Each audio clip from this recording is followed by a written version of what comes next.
A Polícia Civil prendeu os líderes financeiros de uma quadrilha que comercializava drogas na região leste da capital.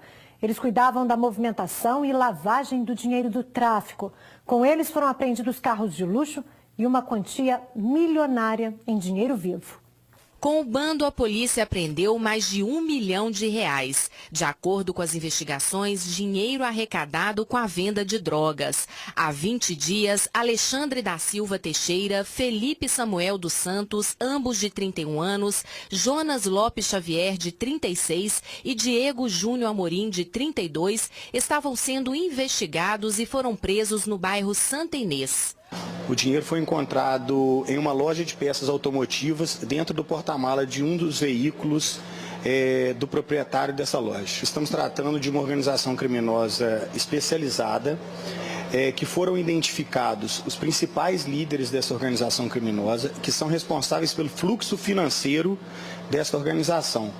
Eles têm como função movimentar essas elevadas quantias e levar até prováveis fornecedores na região fronteiriça do Brasil. Com a quadrilha foram apreendidos 4 carros, 2 deles de luxo. Todos eles autuados pelos crimes de associação ao tráfico de drogas e lavagem de dinheiro. O Diego já tem passagem por tráfico de drogas e é considerado pela Polícia Civil como o líder dessa organização criminosa. Mais um jovem envolvido com roubos e assassinatos em Ribeirão das Neves foi preso pela Polícia Civil. Um comparsa dele e um menor já haviam sido detidos. Ousadia! Um homem com uma metralhadora artesanal e um comparsa rendem funcionários e clientes de uma loja de produtos agropecuários e levam todo o dinheiro do caixa. Eles foram identificados como Lucas Ludgero, de 26 anos, e Lourival de Moura, de 20.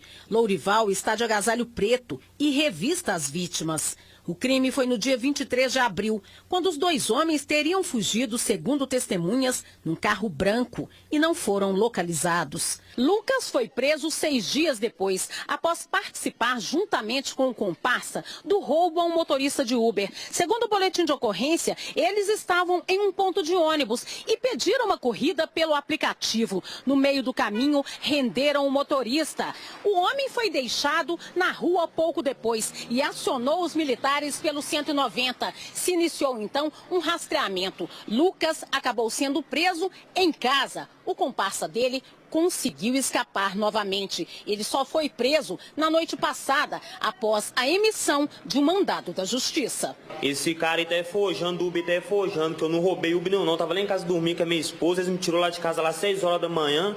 Eu não roubei o Uber não, entendeu? Esse cara tá forjando pra mim aí, ó. Mas a vítima reconheceu o suspeito e disse que ele estava armado. Eu não sei identificar a arma dele, parecia uma 12 ou podia ser uma garrucha, era uma arma marrom. Falaram assim que era um assalto, que era para mim ficar tranquilo, que não ia fazer nada comigo no momento.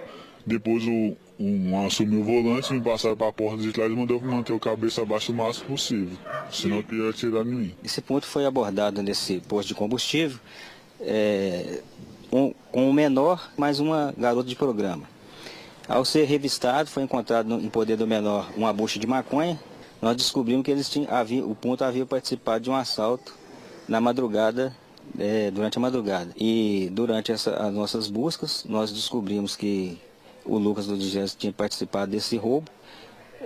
Conseguimos fazer a prisão dele, ele foi identificado pela vítima, juntamente com um segundo autor que se encontra foragido.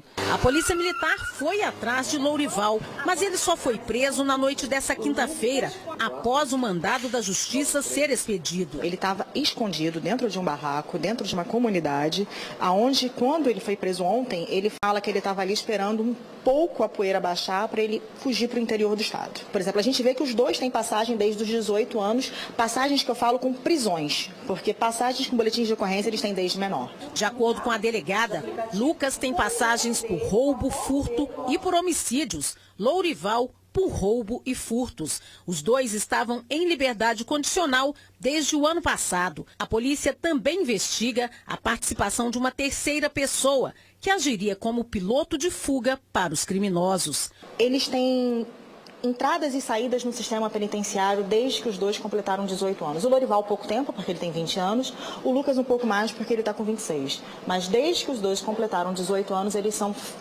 clientes assíduos do sistema penitenciário, vamos dizer assim. 4 jovens, entre eles 2 irmãs, foram presos no centro-oeste de Minas, suspeitos de tráfico internacional de armas. A polícia chegou ao bando depois de uma denúncia anônima. As 2 jovens de 20 e 21 anos foram presas em Luz. Um dos rapazes de 22 anos foi preso em Nova Serrana e o outro, também de 22, no bairro Niterói, em Divinópolis. Os 4 foram trazidos para a delegacia da Polícia Federal em Divinópolis. A quadrilha é suspeita de tráfico internacional de armas. Segundo a PM, foi após denúncia anônima que os policiais conseguiram informação que essas 2 mulheres saíram do Brasil com destino ao Paraguai para trazer armas e munição para cidades aqui da região. Com a confirmação da denúncia, foi montada uma operação para prender a dupla. No município de Luz, na parada de ônibus lá da Gontijo, foi feita a abordagem e sendo as 2 presas com as 5 armas apreendidas. Com as 2 jovens foram apreendidas 3 pistolas semiautomáticas calibre 9mm, uma pistola calibre .40, um revólver calibre 357 e grande quantidade de munição. Todo o material estava dentro desta mochila. Segundo elas, uma teria recebido alguma quantia em dinheiro, seria R$1.000, para poder buscar para outras pessoas aqui da cidade. Uma delas falou que a arma seria para uso dela, uso próprio dela. De acordo com a PM, os 2 rapazes presos receberiam um armamento. E em outro ponto do estado, 2 irmãs também são velhas conhecidas da polícia. Elas ganharam o apelido de Irmãs do Tráfico e vendiam drogas dentro de casa em Varginha. 2 pedras brutas de crack, aproximadamente meio quilo da droga.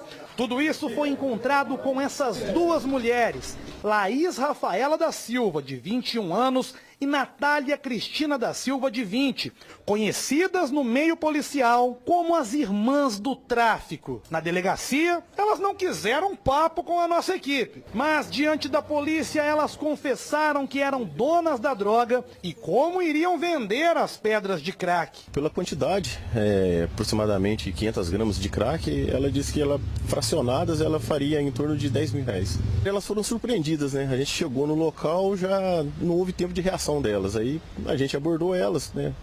Concentrou, chamou a testemunha e realizou as buscas. Depois de um bom tempo vendendo drogas na casa da família, Laís e Natália vão agora para o presídio. Uma delas, inclusive eu mesmo já apreendi por roubo na posto de combustível, né?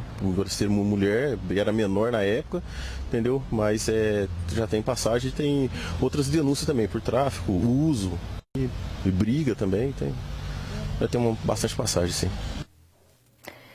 Veja agora a tranquilidade de uma dupla de assaltantes em um posto de combustível em Nova Serrana, no centro-oeste de Minas. O roubo não durou nem 30 segundos. Os frentistas estão sentados quando 2 rapazes chegam a pé. Um deles leva a mão à cintura, dando a entender que está armado. Os ladrões exigem dinheiro dos frentistas. Os funcionários do posto entregam e a dupla vai embora tranquilamente. Segundo a Polícia Militar, o posto de combustíveis fica no bairro São Geraldo e recentemente foi alvo de outro assalto. O valor roubado não foi divulgado. E um adolescente foi apreendido com notas falsas em Governador Valadares, no Vale do Rio Doce. Foram os próprios pais que descobriram e chamaram a polícia. Segundo a Polícia Militar, um pai que ficou desconfiado do comportamento do filho resolveu vasculhar as coisas do rapaz e acabou encontrando R$125 em notas nas coisas dele. Uma nota de R$50, uma de 20, 4 notas de R$10 e 3 notas de R$5. Acontece que esse dinheiro, essa grana, não é verdadeira. O que aconteceu? O pai contou ligou para a mulher. O casal então resolveu chamar a polícia. Isso mesmo, os pais denunciaram o próprio filho para a PM. Quando os militares chegaram no local, na casa dessa família, o adolescente confirmou que essas cédulas são falsas, que ele comprou R$500 pagando a quantia de R$200 e que também vendia nota falsa pela internet usando o aplicativo de mensagens WhatsApp. A nota de R$50, por exemplo, ele vendia por R$30. O que aconteceu? Essas notas foram apreendidas, encaminhadas para a delegacia da Polícia Civil e também o menor que não teve a idade divulgada foi apreendido e ficou à disposição da Vara da Infância e Juventude, à disposição da Justiça. Os casos suspeitos de dengue em Ribeirão das Neves, na região metropolitana da capital, saltaram de 234 em todo o ano passado para mais de 5.400 somente este ano. Um dos maiores problemas é a falta de acesso dos agentes de saúde às casas dos moradores para prevenção e combate ao mosquito transmissor da doença.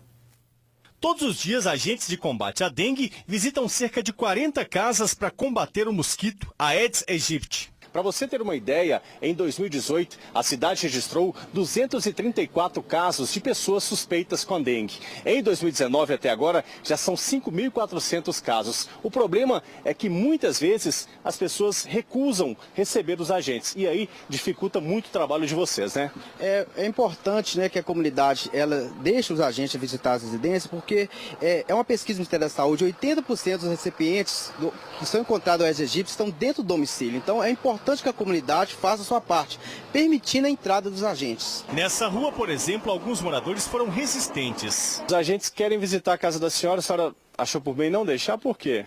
Porque tá meio desorganizado hoje. Mas é o trabalho deles para combater a dengue. Então vem. Depois de muita insistência e de resistência por parte da moradora dessa casa, os agentes conseguiram entrar. Infelizmente, vários focos de dengue por aqui, né, Ricardo? Na verdade, eu encontrei os pneus, né, que ela, segundo ela, esqueceu. E é sempre assim, né, a comunidade, ela pensa que um pneu ali no canto não vai dar algum foco de dengue e pode aparecer. Então é importante que a comunidade seja vigilante, né? Mesmo com o trabalho de combate à dengue, a UPA Justinópolis, em Ribeirão das Neves, está lotada. Muita gente com sintomas da doença. A esposa de José Milton foi atendida depois de 12 horas de espera. Ficamos a noite toda aqui esperando. A maioria desistia porque não era atendido, então eles desistiam e ia embora. Desde sexta-feira que eu estou passando mal e minha filha não deixou eu vir para cá por causa do problema que tem aqui, entendeu? Vamos ver agora como vai ficar o tempo neste sábado em todo o estado.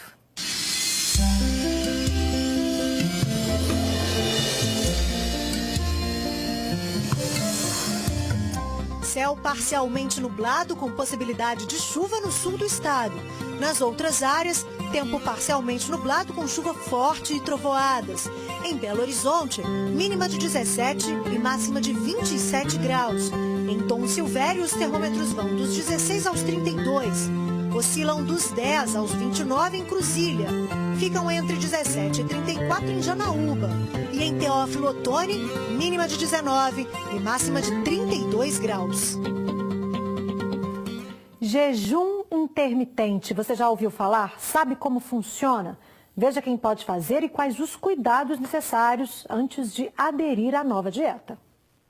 Antônio sempre teve problemas com a balança e, para perder os quilos indesejados, decidiu fazer o jejum intermitente. O empresário conta que fica 16 horas por dia sem comer nada. Em 6 meses, perdeu mais de 20 quilos. Por volta de 10 horas da manhã, eu como geralmente uma fruta ou eu como um biscoito, muito raramente biscoito, mas é café mesmo, puro.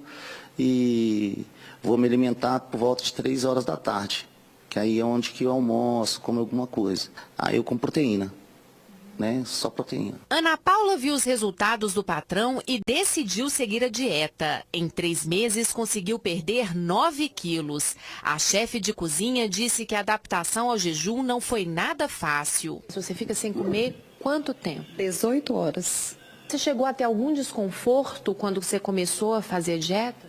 Durante as primeiras semanas, sim.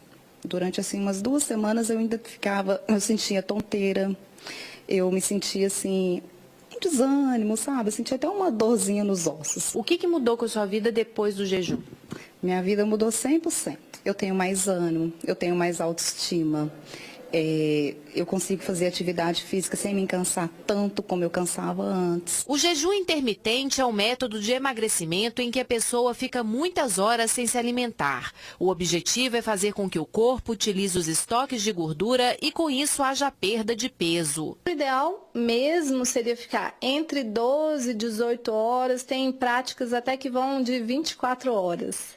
Um resultado bacana que é mais praticável seria o de 18 horas. Nesse jejum, a gente consegue ter uma utilização maior de corpos cetônicos, que é o grande objetivo do jejum intermitente. É utilizar uma outra via de energia para que o nosso corpo, então, comece a queimar a gordura melhor e a utilizar essa gordura como fonte de energia. Vanessa explica que a alimentação saudável após o período de jejum é muito importante. A quebra do jejum ele precisa ser com alimentos mais à base de proteína e gordura, porque o nosso corpo está ávido por receber glicose.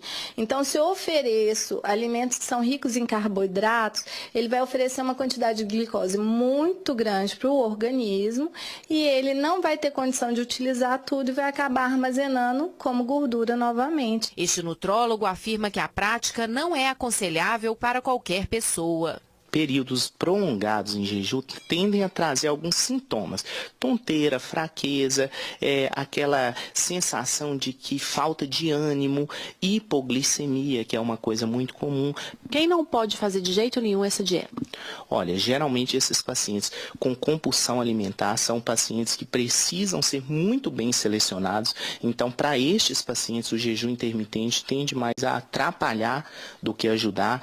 Pacientes que fazem atividade física mais vigorosa no período em que estiverem de jejum também não é indicado, porque esses pacientes têm uma chance grande de passar mal na academia ou durante a atividade física, qualquer que seja, e pacientes com depressão, porque esses pacientes, quando a gente limita algumas coisas, inclusive a comida, a tendência é esses quadros depressivos piorarem. Daqui a pouco nós vamos dar uma volta pela Minas Tchê, a feira gaúcha que movimenta Minas. Já já, não saia daí. Vocês vão ver agora as atrações e as delícias da Minas Tchê, feira gaúcha que une eles e nós mineiros.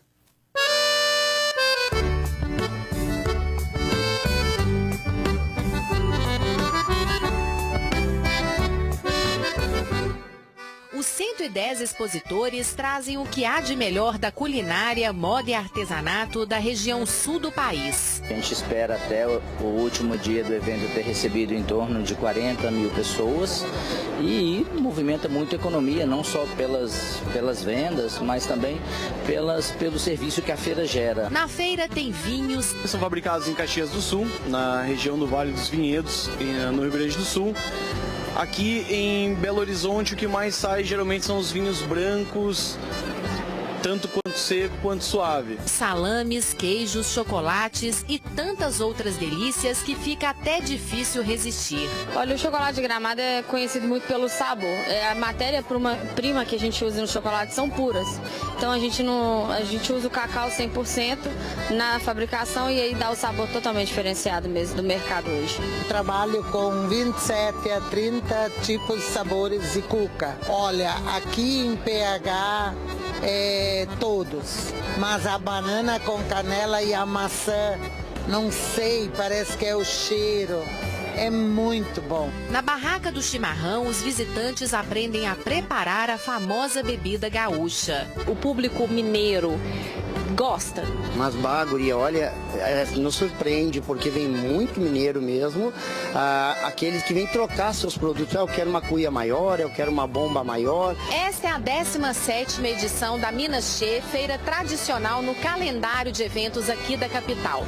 Este ano, uma das novidades é o Tombo da Polenta, que faz parte da cultura italiana e também da região sul do Brasil. São 100 quilos de polenta, depois ela é virada em uma grande bandeja, né? Por isso que se chama o tombo da polenta, é essa virada dela nessa bandeja, e ela é servida para degustação dos visitantes. Durante a preparação da polenta, eles vão cantando as músicas italianas, fazendo danças, e o público vai acompanhando ali. Outra atração à parte é o autêntico costelão feito à moda de fogo de chão. Uma delícia que enche os olhos e que dá água na boca.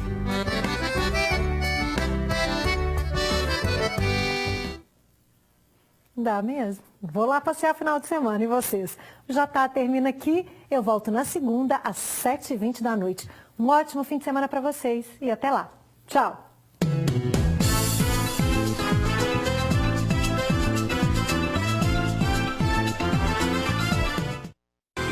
Jornal da Alterosa.